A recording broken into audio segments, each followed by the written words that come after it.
When someone asks you who you are, how do you respond? Chances are you'll reply with something like, I'm a student, a doctor, or a lawyer. You'll tell them about the work you do. But is that really who you are? No. So we've got to stop acting like it is. You see, we are all vulnerable to this almost religious pull of what could be called workism. In an Atlantic article titled Workism is Making Americans Miserable, written by Derek Thompson, he writes, Workism, quote, is the belief that work is not only necessary to economic production, but also the centerpiece of one's identity and life's purpose. Now, I've unfortunately fallen victim to this faulty way of thinking too, and in my past, it caused some significant emotional damage to high school me. In today's society, we often fall into this trap of judging our self worth in direct relation to the work that we produce, whether that be at school or one's career. I believe this mindset is an emotionally damaging one, though it's not necessarily our fault. Today, I want to talk to you about who I was in the past, my personal experience with what we're calling workism, and lastly, how you are not your work, but why viewing ourselves through this lens isn't necessarily our fault. Let's take a trip through time, all the way back to me as an elementary school student. When I was at Amesville Elementary, part of the Federal Hawkins School District, I was always the shy, quiet, nerdy kid in class. Little Bradley was terrified of authority and generally kept completely silent unless he was forced to talk or was around close friends. That was essentially my entire personality at school. I was known as the shy, smart kid. The one thing I really remember from elementary school was feeling so immensely validated whenever I would receive praise from my teachers. Those authority figures that scared me so much that I never wanted to disappoint. I mean, the idea was essentially, oh, the work I'm doing is good, and I feel good when being praised for doing that good work. Huh, it must be connected, right? In that sense, I was my work.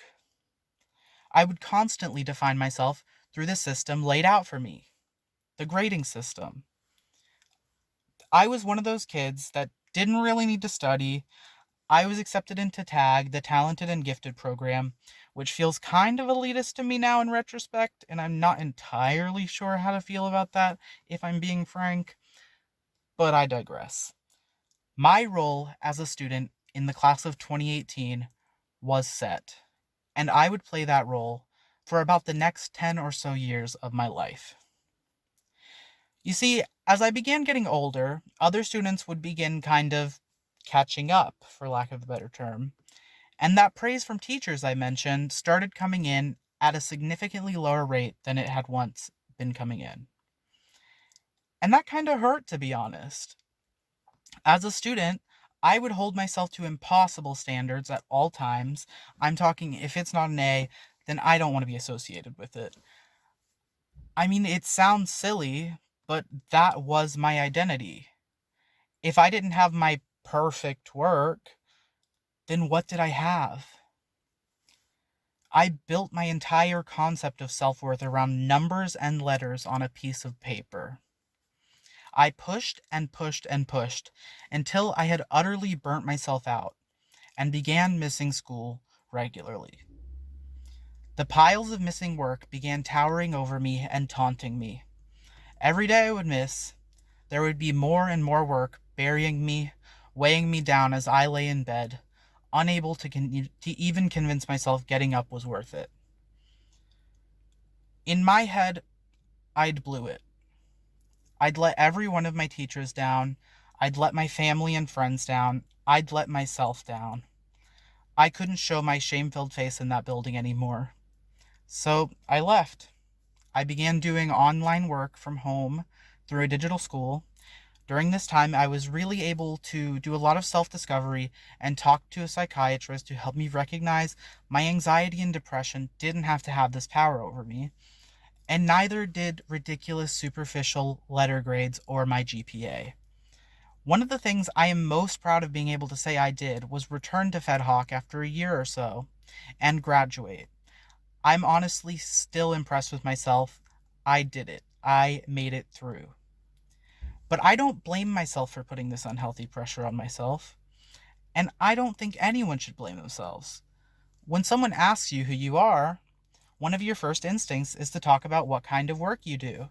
As an example, that's an example of how we as a whole are so linked to our work that it can overtake our identity.